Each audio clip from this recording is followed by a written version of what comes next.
Picture this. There's a man sitting alone on a park bench. He's not scrolling, not posing, not watching anyone. He's simply there, still at peace. While around him the world races.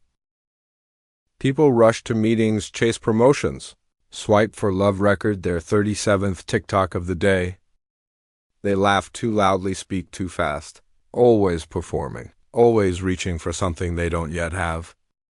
But not him. He's not chasing wealth. He's not looking for love. He's not trying to be seen. And yet somehow he stands out more than anyone.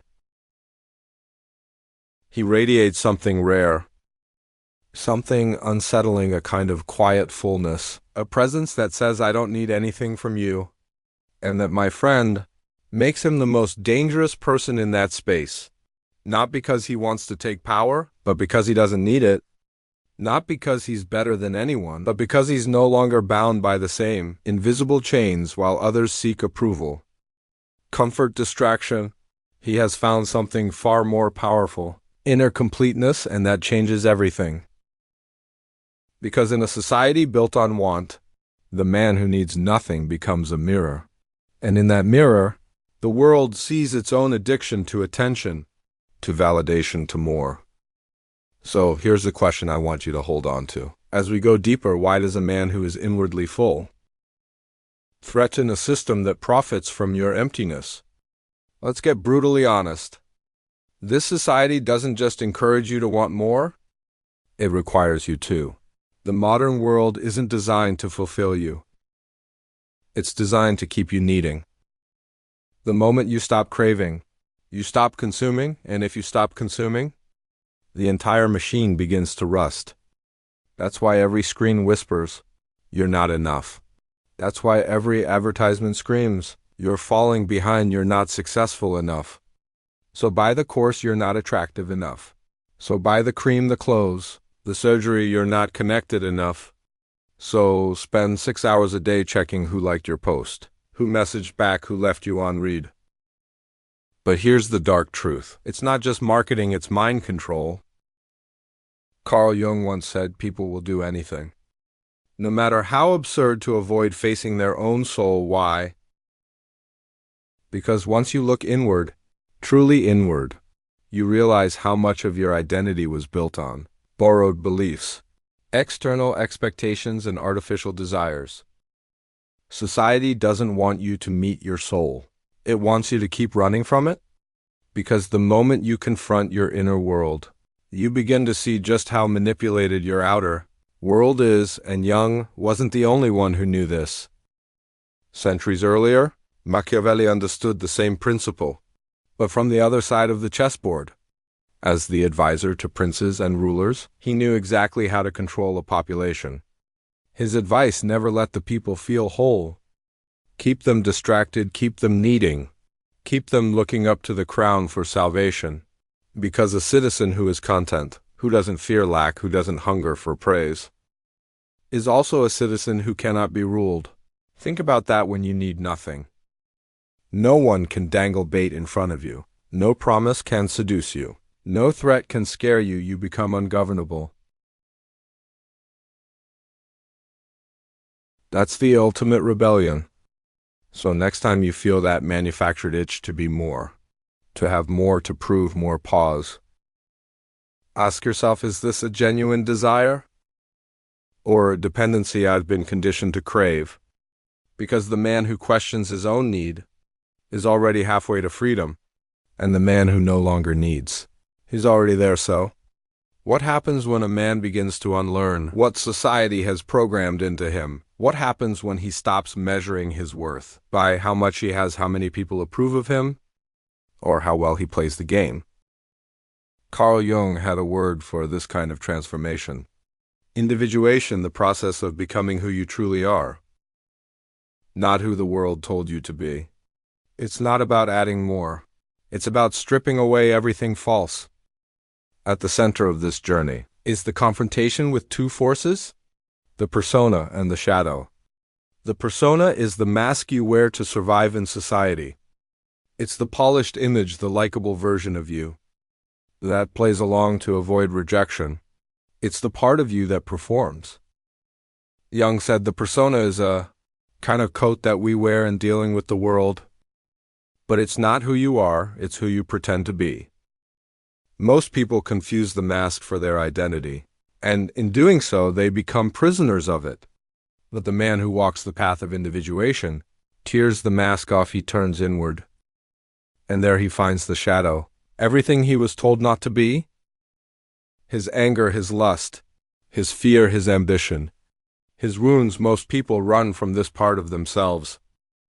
Jung warned people will do anything, no matter how absurd, to avoid facing their own soul. But the dangerous man, the man who needs nothing, he doesn't run, he integrates. He brings the shadow into the light. He doesn't let it control him, but he no longer denies it. And by doing so, he becomes whole. This man no longer craves approval. He's not terrified of rejection. He's not driven by the unconscious need to belong. He's done the inner work, the quiet, brutal work of facing himself. He's not trying to be good by someone else's definition. He's trying to be real. And that is what makes him dangerous, because he's not waiting for society to validate his truth. He knows it for himself. He's not reactive, he's rooted. He doesn't follow trends. He follows truth, and in a world built on imitation. Someone who is authentically whole becomes a mirror others don't want to look into, because he reminds them of what they've avoided themselves. Now step into the world of power, politics, control. Machiavelli saw the world not as it should be, but as it is in The Prince. He wrote men are motivated by two things: fear and hope. That's how rulers keep people in line. If you fear punishment, you obey. If you hope for reward, you comply. It's a simple formula. Give them enough fear to stay cautious, enough hope to stay loyal. Keep them needing, keep them expecting, and you will never run out of tools to control them.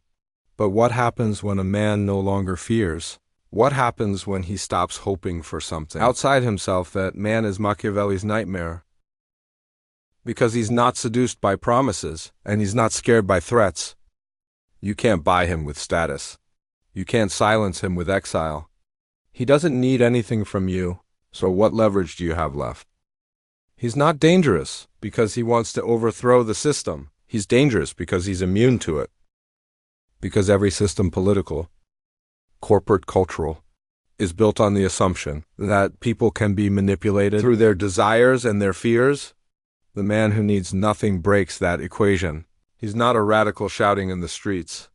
He's something far more unsettling, someone who simply walks away, and that terrifies those in power, because it exposes the truth. They never controlled him to begin with. They only controlled his hunger. Once he's full from within, he no longer plays the game. And when enough people stop playing, the game ends. That's why society paints this man as dangerous. Not because he's violent, but because he's free. He is self-contained, he is ungovernable. Not through rebellion, but through clarity. And that's what makes him the greatest threat to any system built on dependence. He doesn't need the system. And that's exactly why the system needs him, to stay asleep. So, what exactly goes on inside the mind of a man who needs nothing? It's easy to assume he's cold, detached, emotionless. But that's not it. He's not numb. He's just not ruled. And that distinction makes all the difference. At the core, this man has developed a kind of psychological independence that most people never taste. He's no longer addicted to external input, and that starts with one simple, terrifying strength. He's not afraid of being alone.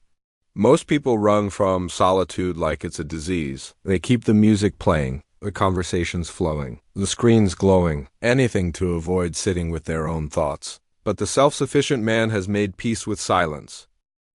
He doesn't need constant stimulation, because he's not at war with himself. He's not trying to escape anything. In fact, he listens to himself. That's the first sign of strength. Second, he doesn't seek consensus. He's not looking around the room to check if his opinion is popular. He doesn't need a mob to feel confident, because his meaning, his direction comes from within. He's anchored. That doesn't mean he's arrogant or dismissive. It means he thinks for himself. And when you think for yourself, you're willing to stand alone. That kind of independence makes people uncomfortable. But he lives in truth even if it isolates him. And third, the self-sufficient man is immune to bribery. Not because he's above temptation, but because he's not led by need. When you no longer fear lack, you become incorruptible. You can't be bought with status. You can't be coerced with approval. You can't be baited with belonging. The world offers him its shiny distractions, money, fame, acceptance. And he's unmoved, because he doesn't need them to feel whole. And that's what makes him so dangerous.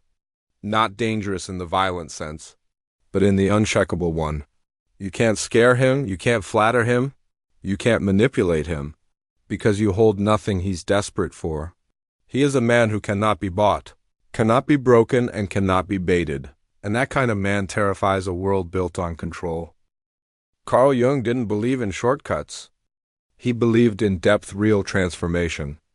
He argued doesn't happen by reading a quote or downloading a morning routine. It happens through the long, often brutal journey inward, a process of reclaiming the soul piece by piece. And for Jung, this journey had clear stages. It begins with confronting the persona, the mask we wear to survive, then wrestling with the shadow, the parts we've buried or disowned. But it doesn't end there after facing the darkness. We must encounter the anima or animus, the internal counterpart to our external identity. For men, it's the feminine within. The sensitivity, intuition, vulnerability they've been taught to reject. For women, it's the assertiveness and logic they've been told to suppress. Jung believed these inner opposites were essential. Why? Because without them, we're incomplete. When we integrate them, we become whole. And finally, we meet the self, not the ego, not the mask, but the totality of who we are. The conscious and unconscious united, the light and shadow in harmony. This is not just self-awareness. It's self-possession, and once a man reaches this state, everything changes. He's no longer reactive to the world, because he's not defined by it. He's seen himself fully and accepted what he found. So he's not afraid of being judged. He doesn't crave applause. He doesn't shrink under criticism, because he knows who he is. That's why the world can't move him, because when you've mapped your inner terrain, the external world loses its grip. You don't need to be accepted. You already are by yourself. And once that happens, no amount of shame, praise, pressure, or rejection can steer you off your path. You're no longer operating out of lack. You're operating out of wholeness. And that is the real threat. A man who walks through the world with nothing to prove.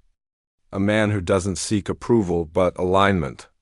A man who doesn't conform to be accepted, but integrates to be real. He doesn't need a mask, he's become himself. Machiavelli feared many types of people, traitors, fools, and rivals. But there was one kind of man he couldn't quite place, couldn't predict, and therefore couldn't control. The man who doesn't care about power, not because he's weak or passive, but because he's seen through the game. Because once a man stops craving power, he also becomes immune to it. And that is what terrifies rulers the most. In The Prince, Machiavelli detailed how power is won, expanded, and protected. He believed people would do anything for it, betray, flatter, lie, even sacrifice their values. And most do, but what happens when someone steps outside the race entirely? When a man doesn't scheme for status, doesn't fight for attention, and doesn't measure himself by how high he climbs.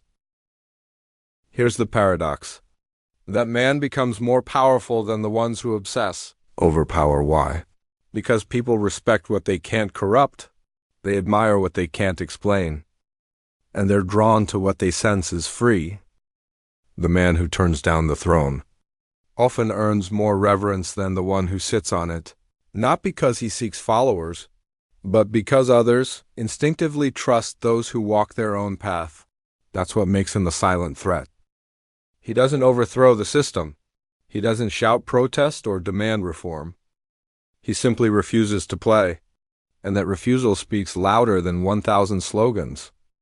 It shows others that there's another way to live, one not built on climbing or competing, but on grounding and becoming. His presence alone disrupts the narrative. His refusal to crave what others chase exposes the poverty behind the pursuit. Machiavelli would have called this man dangerous, not because he's a rebel, but because he's a reminder, a living contradiction to everything the system says is necessary. A man like that doesn't need a crown to wield influence. He holds no official title, yet becomes a model of quiet defiance. And worst of all, he plants seeds in the minds of others. What if I don't need it either? That one question once whispered can unravel an empire built on want. Let's call this what it is. Needlessness is resistance. Not loud, not flashy, not even confrontational, but real subversive. Revolutionary. We live in a world engineered to keep you wanting. Because when you want, you obey. When you're hungry, you'll do anything to eat. So the system's job isn't to satisfy you. It's to keep you just unsatisfied. Enough to keep consuming in economics. They fuel that need by convincing you that you're never enough, so you keep buying things to prove you are. New car, new skin. New status symbol. The market doesn't just sell products. It sells identity, and when you stop buying into it, you break the loop in politics. They thrive on your sense of dependency. You need us to fix it. You need us to protect you. You need us to save you from the chaos. We secretly benefit from the leader becomes the parent. You, the frightened child, but the man who needs nothing. Doesn't wait to be rescued. He doesn't outsource his strength. He doesn't play the victim. And psychologically, the manipulation is even deeper.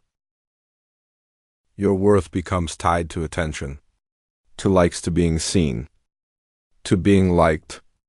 We're trained to believe that validation equals value. So we hustle for significance, instead of building self-respect. But here's the truth, no one profits from you, knowing you don't need any of it to be whole. The man who realizes that becomes a glitch in the system. He's not useful to algorithms. He's not profitable to markets. He's not loyal to political promises. He doesn't panic, doesn't beg, doesn't posture, he simply is calm-centered. Self-LED, and that presence alone cracks the illusion. Because when you no longer play the role of the one who lacks, you refuse to play the game at all. And that's not just spiritual defiance. It's strategic rebellion. The world doesn't know what to do with someone. It can't motivate through fear or lure through fantasy. That's the man the system quietly hopes you never become. True self-sufficiency isn't just about living off the grid or cutting ties with the world. It's deeper than that. It's not about isolation. It's about integration. A man who needs nothing has mastered 4 distinct dimensions of the inner life, and when these align, he becomes immovable. Psychologically, he's full from within. He doesn't wait for praise to feel proud. He doesn't collapse under criticism. His sense of self isn't fragile, because it's not dependent. He's made peace with his past, owns his flaws, and doesn't outsource his self-worth. This doesn't make him arrogant, it makes him whole morally. He lives by a code he chose, not one inherited blindly from parents, media, or the culture he grew up in. He's examined it, tested it, suffered for it, and now he doesn't need public approval to stay true to it. His integrity doesn't wobble when the crowd turns. He does what's right, not what's popular. He may walk alone, but he never walks against his own values. Intellectually, he thinks dangerous thoughts. He questions what others accept. He's willing to challenge sacred truths, tear down inherited dogmas, and build belief systems from the ground up. He doesn't confuse comfort with truth. He'd rather be disturbed by what's real than comforted by what's false. That's why he can't be programmed, because he's already deconstructed the software. And in terms of will, he doesn't fold under pressure. The world can push, mock, seduce, and threaten, but he stays rooted. He doesn't chase applause. He doesn't fear exile. He makes his choices deliberately, even if they cost him everything. His power isn't in domination, but in non-submission. That's why he can't be used. He has no leash, no handle to grab. He's already decided, I would rather lose the world than lose myself. Let's be honest, this path isn't glamorous. It's not easy, and it's definitely not for everyone. Becoming the man who needs nothing comes with a price. You will be misunderstood. People will label you cold, distant, or arrogant because they can't fathom someone who doesn't crave what they crave. They'll question your motives. They'll mistake your silence for emptiness, your restraint for weakness, your refusal to conform for rebellion. But they're wrong. You're not rebelling. You're remembering you'll lose relationships, not because you don't care, but because you stop performing. And when you stop performing, you stop giving people the version of you they were comfortable with. That kind of authenticity breaks illusions. And some people won't forgive you for waking up. You'll notice how shallow many connections really were. How many were built on mutual need, not mutual truth. And that realization can feel like loneliness. But it's actually clarity. You'll also lose the old version of yourself. The one who chased approval. The one who feared rejection. The one who twisted and reshaped himself to fit in. And that loss might sting. But it's necessary because what you gain in return is something no one can give you. And no one can take away freedom. Not freedom as an aesthetic. Not the illusion of choice, wrapped in consumerism or ideology, but actual internal sovereign freedom. The kind of freedom where your thoughts are yours, your emotions are grounded, your beliefs are chosen, your presence is anchored. You're not caught in reactive loops. You're not running from yourself. You're not negotiating your soul for comfort. You've returned to center. And from that center, life becomes clearer, deeper, more meaningful. Because when you need nothing, you can finally see everything for what it is. You don't love to get love. You love because it's real. You don't speak to impress. You speak to express. You don't follow to belong. You walk your path because it's yours. That's not detachment, that's devotion to truth. To integrity, to inner peace. So here's the challenge, the real challenge. Become the one who needs nothing. Not because it makes you superior, not because it puts you above others, but because it sets you free. Free from being manipulated. Free from being sold to. Free from betraying yourself just to be accepted. Stop begging for approval. The likes, the compliments, the nods from people who barely know themselves. Let it go. Start questioning the story you've been given. The story that says your worth is tied to how much you earn. How liked you are, how much noise you make. Start asking who benefits from this belief. Who profits from my need to prove myself? You'll be surprised by the answer. Then turn inward, not to escape the world, but to reclaim your place in it. Get still, listen. Confront your shadow, peel back the persona. Integrate the parts of yourself you've denied. And don't do it so you can seem enlightened. Do it so you can stop being used. Because when you no longer need anything, you're no longer reactive. You're no longer desperate. And most importantly, you're no longer controllable. In a world built on desire and fear, the man who needs nothing becomes untouchable. This world doesn't need more obedient men. It needs more whole men who can't be bribed, bullied, or broken. Men who carry peace not because they avoid the fight, but because they've already won the one that matters most. The fight within. So if you're listening to this, and something deep inside you stirred good, that's your signal the work begins now. Stay silent, stay solid, stay dangerous.